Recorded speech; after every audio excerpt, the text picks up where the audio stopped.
आप देख रहे हैं भूतिया विला। दोस्तों, अगर आप चैनल पर नए हैं तो चैनल को सब्सक्राइब जरूर कर लें और साथ ही वीडियो को लाइक करके नीचे कमेंट बॉक्स में अपनी राय जरूर दें ताकि हम आपके लिए ऐसी ही भूतिया घटना और ला सके। तो चलिए बढ़ते हैं आज की कहानी की ओर। दोस्तों, जब हम कभी नया लोहा अपने घर में लाते हैं तो चाहे फिर वो गाड़ी हो या अन्य बिजली से चलने वाले उपकरण, तो हमारे परिवार वाले अच्छा समय देखकर ही उसे घर में दाखिल करते हैं। मगर कभी कभी ऐसा लोहा भी हमारे घर आ जाता है जिससे सभी की जान पर बनाती है। उसके बाद या तो उस लोहे को हम किसी को बेच देते हैं या फिर उसके टुकड़े करके कबाड़ में दे देते हैं। और आज की कहानी भी इसी सिलसिले से संबंधित है। तो चलिए शुरू करते हैं आज की कहानी। अजीतपुर एक छोटा सा गांव था और ये गांव जंगल के बीच में बसा हुआ था, जो कि शहरों की आबादी से काफी दूर था। जंगलों में होने के कारण यहाँ पर बिजली की इतनी ज्यादा सुविधा उपलब्ध नहीं थी। बस कुछ घरों में ही बिजली थी। रामू भी इस गांव में रहता था। रामू के घर एक आटा पीसने वाली एक चक्की थी और सारे गांव के लोग गेहूं रामू के पास ही पिसवाया करते थे, क्योंकि पूरे गांव में रामू के पास ही चक्की थी और ऐसे में रामू का भी गुजारा हो जाता था। रामू की वो चक्की उसके घर के बाहर थी। वह चक्की ज्यादा बड़ी भी नहीं थी, मगर एक दिन की बात है जब सुबह के 7 बज रहे थे और उस दिन बारिश का मौसम था और चारों तरफ काले बादल छाए हुए थे। ऐसा लग रहा था कि मानो अभी रात हो गई है और देखते ही देखते वहां पर बारिश शुरू हो गई थी। लोग बारिश के कारण कहीं नहीं गए थे। सभी लोग अपने अपने घरों के अंदर या बाहर बैठकर बारिश के रुकने का इंतजार कर रहे थे। मगर तभी एक औरत उस गांव में आ गई और वो रामू के घर के पास जाकर बैठ गई, क्योंकि रामू ने अपनी चक्की भी घर के बाहर रखी हुई थी ताकि बारिश में भी वो अपना काम कर सके। इसलिए उसने चक्की के लिए टीन की छाया की हुई थी। तभी वो औरत बारिश से बचने के लिए वहां पर जाकर बैठ गई। फिर थोड़ी देर में रामू बाहर आया और उस औरत को देखकर उससे बोला, अरे माता जी, कौन हो आप और यहाँ मेरी चक्की के पास क्या कर रही हो? तो इस पर उस औरत ने कहा कि मैं यहाँ जंगल में लकड़ियां लेने आई थी, पर बारिश आ गई इसलिए मैं आपके यहाँ पर रुकी हुई हूँ, क्योंकि अगर बारिश में वापस अपने घर गई तो पूरी भीग जाऊंगी और भीगने की वजह से मेरी तबीयत भी खराब हो जाएगी। इसलिए बारिश रुकते ही मैं यहाँ से चली जाऊंगी। यह सब सुनकर रामू ने उससे कुछ नहीं कहा और वह चुपचाप अपने घर के अंदर चला गया। फिर थोड़ी देर के बाद वो बाहर आया तो उसने देखा कि वो औरत अब वहां पर नहीं थी, पर बारिश अभी भी चालू थी और अभी भी मौसम खराब ही था। रामू को लगा कि शायद वो चली गई होगी।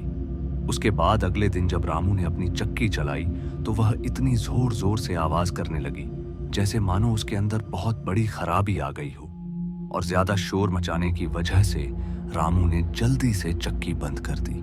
पर फिर भी वो चक्की अभी भी चल ही रही थी।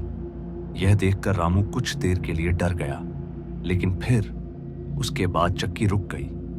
फिर उसने ठीक करने वाले मिस्त्री को भी बुलाया, लेकिन उसके अंदर कोई समस्या नहीं थी। रामू ने जब चक्की चालू की तो वो फिर से बहुत तेज शोर करने लगी और बंद करने के बाद भी वो बंद नहीं हुई। ऐसा कई बार हुआ और धीरे धीरे यह बात पूरे गांव में फैल गई। कुछ लोग कहने लगे कि उस चक्की के अंदर भूत है, पर कुछ लोग यह नहीं मानते थे और रामू भी ये नहीं मानता था। पर धीरे धीरे वो और भी तेज चलने लगी। कभी कभी रात को तो वह बिना चलाए ही चलने लगती, तो कभी कभी वो अपनी जगह से दूर चली जाती। जहां पर रामू उसे रखता था वह उसके अगले दिन दूसरी जगह पर मिलती।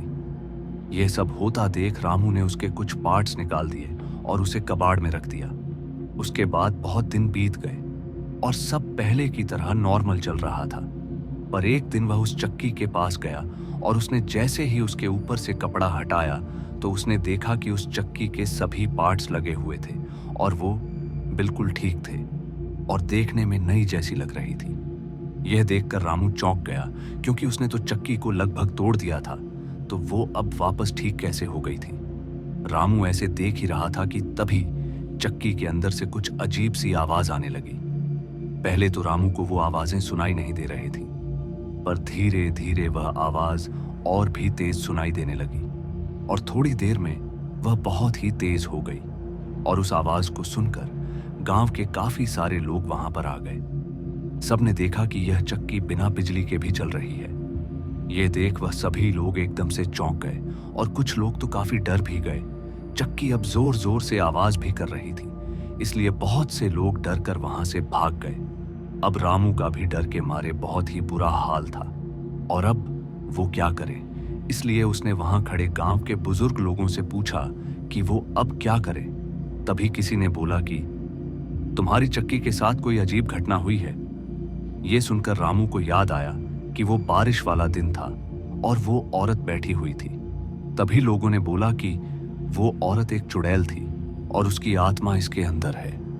और तभी चक्की के अंदर की आवाज साफ साफ सुनाई देने लगी और उसके अंदर से आवाज आई कि चले जाओ यहां से, नहीं तो मार दूंगी सबको, कोई नहीं बच पाएगा।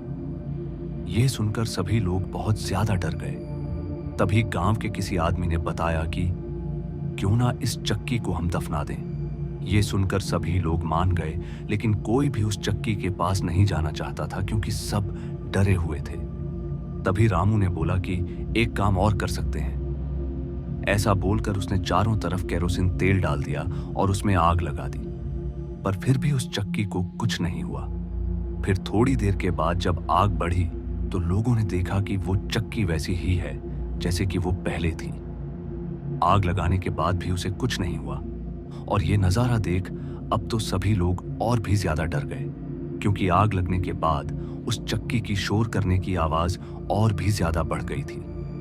अब लोगों को कुछ भी समझ नहीं आ रहा था, क्योंकि अब वो इतनी तेज हो गई थी कि उसे सहन करना भी मुश्किल हो रहा था और वह काफी भारी भी हो गई थी।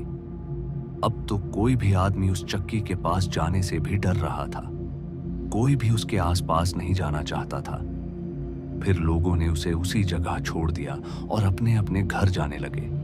अब तो लोग डर की वजह से उस गांव से बाहर भागने लगे और जैसे ही वो गांव के बाहर निकले तो रामू ने देखा कि वही औरत गांव के बाहर एक पेड़ के नीचे बैठी हुई है। यह देखकर सभी लोग डरते हुए उसके पास गए और उसे उस चक्की को ठीक करने को कहा तो वो जोर जोर से हंसने लगी और अचानक ही वहां से गायब हो गई। अब किसी को भी कुछ समझ में नहीं आ रहा था और तभी उन्होंने देखा कि उस चक्की की आवाज अब कम हो रही थी। फिर वो वापस अपने गांव की तरफ गए और वहां जाकर उन्होंने देखा कि वो चक्की अब पहले जैसे सामान्य हो गई है।